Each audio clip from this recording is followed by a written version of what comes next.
Hello guys, ഇതപ്പം second part video ആണ്. അപ്പം ഫസ്റ്റ് കണ്ടിട്ട് വേണം സെക്കൻഡ് പാർട്ടിലേക്ക് വരാൻ. അപ്പോൾ ഞങ്ങൾ ട്രെയിൻ കയറി. ഞാനും മിക്കയും അടുത്തായിരുന്നു, പക്ഷേ ഉമ്മി ഓപ്പോസിറ്റ് ആയിപ്പോയി. പിന്നെ ബസ് പോലെയല്ലല്ലോ, ട്രെയിൻ പെട്ടെന്ന് എത്തും. അങ്ങനെ ആലുവയിലെത്തി. അപ്പോൾ ഞങ്ങൾക്ക് നല്ല വിശപ്പ്. ഞങ്ങൾ വിചാരിച്ചു അടുത്തുള്ള ഷോപ്പിൽ നിന്ന് എന്തെങ്കിലും കഴിച്ചിട്ട് പോകാമെന്ന്. അങ്ങനെ ഇടിയപ്പോൾ നല്ല ബീഫ് കറിയും മേടിച്ചു. പിന്നെയാണെങ്കിൽ ഞങ്ങൾ 2 ദിവസം അവിടെ നിൽക്കുന്നത് കൊണ്ട് വാപ്പി നെമ്മീനും ചാളയും ഒക്കെ തന്നു വിട്ടായിരുന്നു. അവിടെ കിട്ടാനിട്ടൊന്നുമല്ല, ഞങ്ങൾ 2 ദിവസം നിൽക്കുന്നുണ്ട്. അപ്പോൾ ഇത്തി പറഞ്ഞിട്ടുണ്ടായിരുന്നു ഉമ്മി വന്ന് കറി വെക്കണം എന്നൊക്കെ പറഞ്ഞിട്ടുണ്ടായിരുന്നു.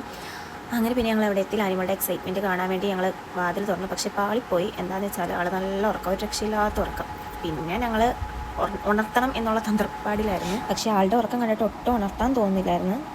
പക്ഷേ ഞങ്ങളുടെ സംസാരം കേട്ട ആൾ ഞെട്ടി എഴുന്നേറ്റപ്പോൾ എല്ലാവരെയും അന്തം വിട്ട് നോക്കുവാണ്. ഒട്ടും എക്സ്പെക്റ്റ് ചെയ്തിട്ടില്ലായിരുന്നു. ചക്കുവാണെങ്കിൽ പറഞ്ഞിട്ടില്ലായിരുന്നു. ചക്കു എന്ന് പറയുന്നത് വേറെ ആരുമല്ല, എൻ്റെ സിസ്റ്ററാണ്. അപ്പോൾ ആളൊട്ടും എക്സ്പെക്റ്റ് ചെയ്തില്ല നമ്മൾ വന്നത് പോലും. അപ്പോൾ എല്ലാവരെയും ഒന്ന് തുറച്ച് നോക്കിക്കൊണ്ടിരിക്കുകയാണ്, ആരൊക്കെയാണ് ഈ വന്നേക്കുന്നതെന്ന്. പിന്നെ ഒക്കെ ഭയങ്കര സന്തോഷമായി. പിന്നെ ഭയങ്കര സന്തോഷമായിരുന്നു. അങ്ങോട്ടും ഇങ്ങോട്ടും കളിയും ചിരിയും എന്ത് ചെയ്യണമെന്ന് അറിയാണ്ട് അയാൾ ഓട്ടമാണ്. ഭയങ്കര ഷോ ആയിരുന്നു നമ്മൾ വന്നപ്പോൾ തന്നെ. പിന്നെ ഞാൻ ഡയറി മിൽക്ക് കൊണ്ടുവന്നിട്ടുണ്ടായിരുന്നു. അപ്പോൾ ചോക്ലേറ്റ് ഭയങ്കര ഇഷ്ടമാണ്. പക്ഷേ ചക്ക കൊടുക്കാറില്ല ചോക്ലേറ്റ്. ഞാൻ വരുമ്പോഴാണ് മിക്കപ്പോഴും ചോക്ലേറ്റ് കഴിക്കാറുള്ളത്. ഞാൻ മിഠായി എനിക്ക് എന്താണെന്നറിയില്ല, പിള്ളേരെ കാണുമ്പോൾ എന്തെങ്കിലും ചോക്ലേറ്റ് എടുത്ത് കൊടുക്കണം, അതിൻ്റെ ശീലമാണ്. അതിന് ചക്ക പോലും എന്നെ വഴക്ക് പറയാറുണ്ട്, നീ വന്നിട്ടാണ് ആ കൊച്ചിനെ ചീത്തയാക്കുന്നതെന്നൊക്കെ പറഞ്ഞു. പക്ഷേ എന്നെ കണ്ട ഉടനെ നോനു എന്ന് പറഞ്ഞ് എൻ്റെ അടുത്തേക്ക് വരില്ല. നോനു എന്ന് പറയുന്നത് വേറെ ഒന്നല്ല, ചോക്ലേറ്റിനാണ് ഈ നോനു എന്ന് പറയുന്നത്. പിന്നെ ആളുടെ വേറൊരു വീക്ക്നെസ്സാണ് ഞങ്ങളുടെ ബാഗ് ചെക്ക് ചെയ്യൽ. ബാഗിലുള്ള എല്ലാ സാധനങ്ങളും എടുത്ത് പുറത്തോട്ടിട്ട് നോക്കൽ പണി. അത് പിന്നെ എല്ലാ പിള്ളേരുടെയും ശീലമാണ്. പക്ഷേ ഇത് വെറൈറ്റിയാണ് കേട്ടോ. ആ ലിപ്സ്റ്റിക്കൊക്കെ എടുത്ത് ചുണ്ടത്ത് ഇങ്ങനെ തേച്ച് പിടിപ്പിച്ച് വെച്ചേക്കുവാണ്. എന്നിട്ട് നമ്മൾ കാണിക്കുന്ന പോലെ തന്നെ ചുണ്ട് ഇതാക്കി വെച്ചേക്കണം. അതിൻ്റെ ഉള്ളിലൊക്കെ കൈയിട്ട് ആകെ സീനാക്കുവാണ് ആൾ. അതിന് മുമ്പ് തന്നെ ഞാൻ 30% മേടിച്ച് അതിന് ഒച്ചയും ബഹളവും കരച്ചിലും ഒക്കെ ആയിരുന്നു.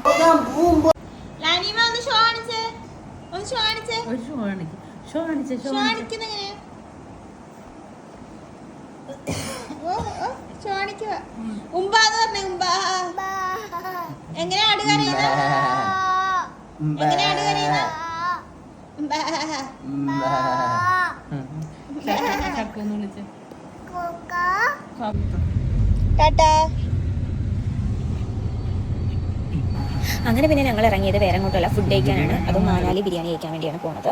അപ്പോൾ ഞാൻ ഫസ്റ്റ് ടൈമാണ് അത് ട്രൈ ചെയ്യുന്നത്. പക്ഷേ ഇവിടെ ചിക്കനും ഉണ്ട്, ബീഫും ഉണ്ട്, ഹാഫും ഉണ്ട്, ഫുള്ളും ഉണ്ട്. ഞാൻ ഹാഫ് മാത്രമേ മേടിച്ചിട്ടുള്ളൂ. പക്ഷേ അടിപൊളി ടേസ്റ്റാണ്. അത്യാവശ്യം ക്വാണ്ടിറ്റിയും നല്ല മസാലയൊക്കെ വെച്ച് നല്ല അടിപൊളി ബിരിയാണിയായിരുന്നു. അപ്പോൾ എല്ലാവരും ഒന്ന് മാനാലി ബിരിയാണി ട്രൈ ചെയ്ത് നോക്കണം. അതിൻ്റെ കൂടെ ഒരു സ്പെഷ്യലായിട്ടുള്ളൊരു മറ്റേ പുളിയച്ചാറുണ്ടല്ലോ, അതും കുറച്ച് ചിക്കനും എടുത്ത് ആ ബിരിയാണിയായിട്ട് മസാലയായിട്ടൊക്കെ മിക്സ് ചെയ്ത് കഴിക്കണം. അടിപൊളി ടേസ്റ്റാണ്.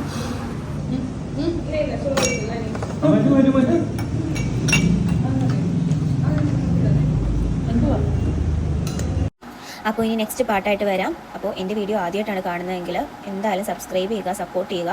നിങ്ങളുടെ സപ്പോർട്ട് ഉണ്ടെങ്കിൽ മാത്രമേ എനിക്ക് നെക്സ്റ്റ് വീഡിയോ ഇടാൻ പറ്റുള്ളൂ. അപ്പോൾ ഓക്കെ, ബൈ.